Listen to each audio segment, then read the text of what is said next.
geobyte. Dear students, now let us discuss the inelastic collision. Okay, as you know, inelastic collision means if in a collision kinetic energy after collision is not equal to kinetic energy before collision, the collision is said to be inelastic. That means in case of inelastic collision, the momentum is conserved, but kinetic energy is not conserved. It means kinetic energy before collision need not be equal to kinetic energy after collision. But after colliding both bodies are separately traveling with different velocities. Okay, look at the example for inelastic collision. Collision between two billiard balls. Collision between the two billiard balls is the best example for inelastic collision. Okay, now let us consider two bodies of masses m1 and m2. Two bodies of masses m1 and m2 moving with initial velocities u1 and u2 in the same direction, and they collide such that after collision their final velocities are v1 and v2 respectively. Okay, for that let us consider two bodies. Look at the body 1 of mass m1 is maintaining the initial velocity u1. The body 2 of mass m2 is maintaining the initial velocity u2. Before collision, before collision, both bodies are traveling with their respective velocities u1 and u2. Then both may be colliding somewhere here. Both are colliding somewhere here. Though they are colliding, mass is remaining same because mass is coming under a conservable quantity. It is during collision, during collision, after collision, both bodies are traveling separately with their respective velocities. The body 1 of mass m1 is maintaining the velocity v1 after collision. The body 2 with mass m2 is maintaining its own velocity v2. So this is after collision. After collision. Okay. You know, for inelastic collision, coefficient of restitution E is less than 1 but more than 0. Okay. Already we have defined the coefficient of restitution. Once again, let us write the coefficient of coefficient of restitution, generally denoted with small a, is equal to relative velocity, relative velocity of separation, relative velocity of separation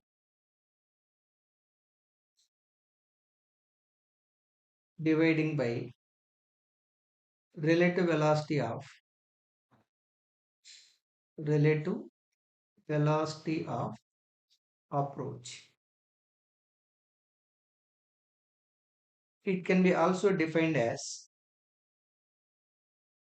the velocity of separation, velocity of separation along line of impact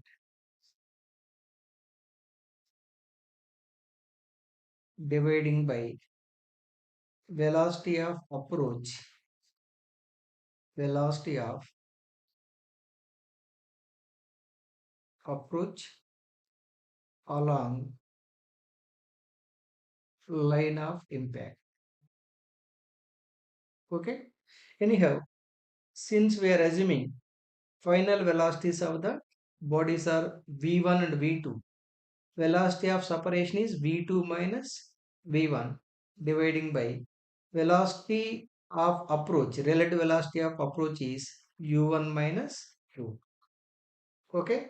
Now we are going to decide the v1 value and v2 value. For deciding the v2 and v1 value, it can be written as v2 minus v1 is equal to E into u1 minus u2. From this, the final velocity of the second body v2 equal to v1 plus E into u1 minus u. Okay. As you know, though kinetic energy is not conserved, for inelastic collision, momentum is conserved, right? From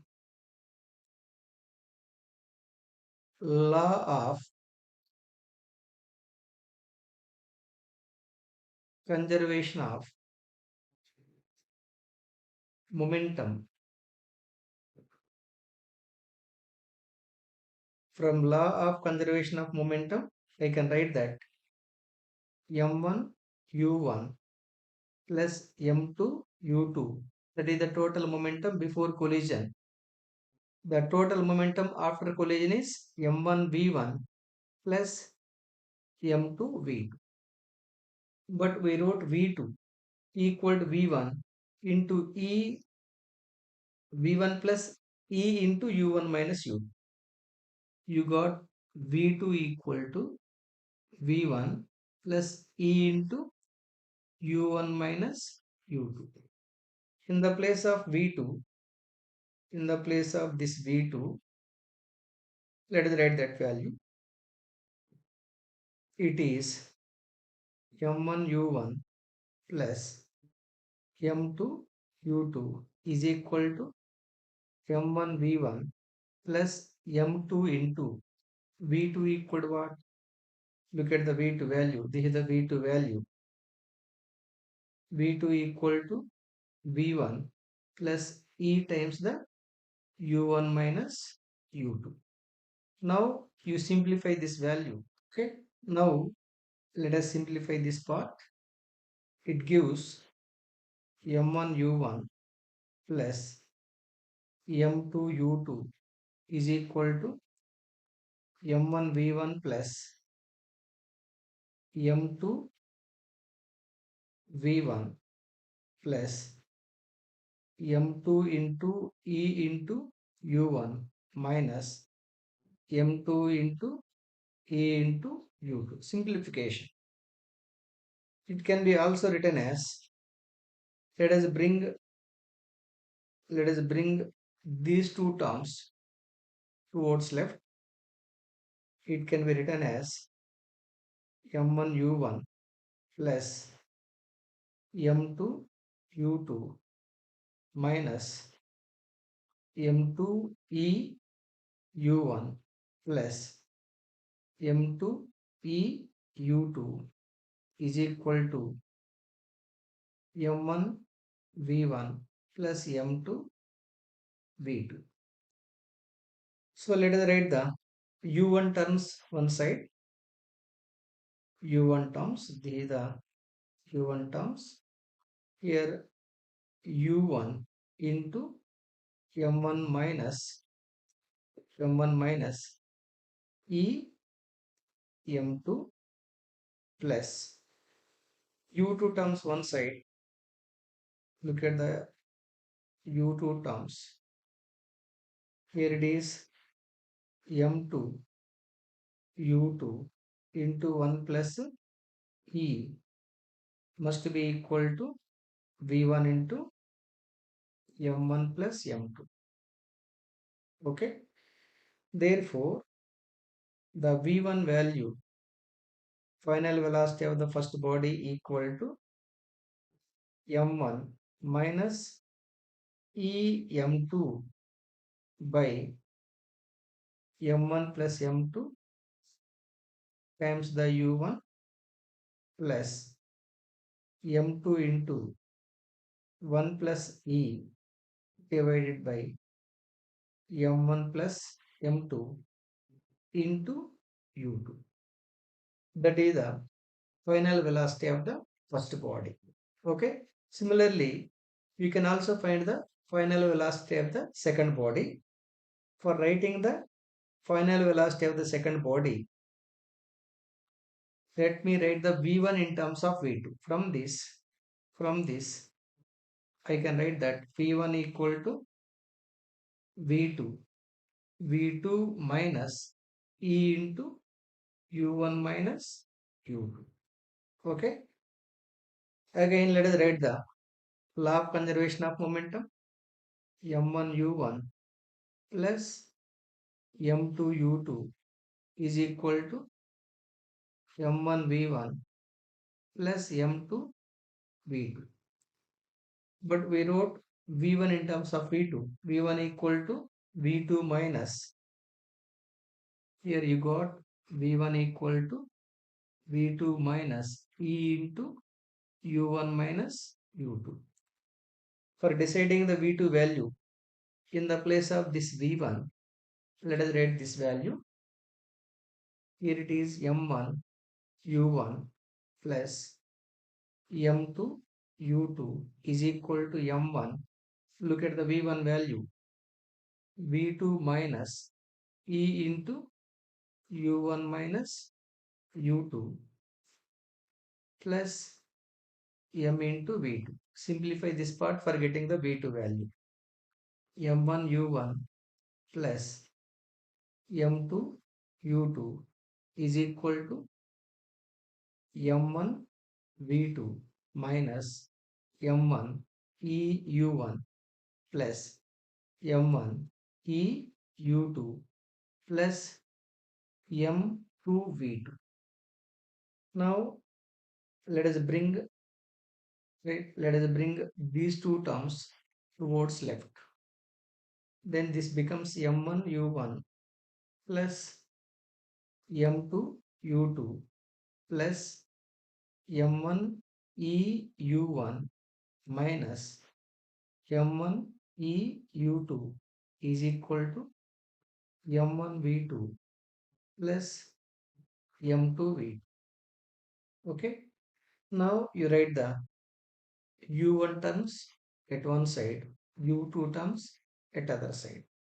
So here it is m1 u1 plus m1 e u1 plus m2 u2 minus m1 e u2 is equal to v2 into m1 plus m2. Can also be written as u1 m1 into 1 plus e plus, let us write the u2 outside, m2 minus m1 e is equal to v2 into m1 plus m2. From this, the v2 value, from this I can write that the v2 equal to m1 into 1 plus e by m1 plus m2 times the u1 plus m2 minus em1 divided by m1 plus m2 multiplied by u2.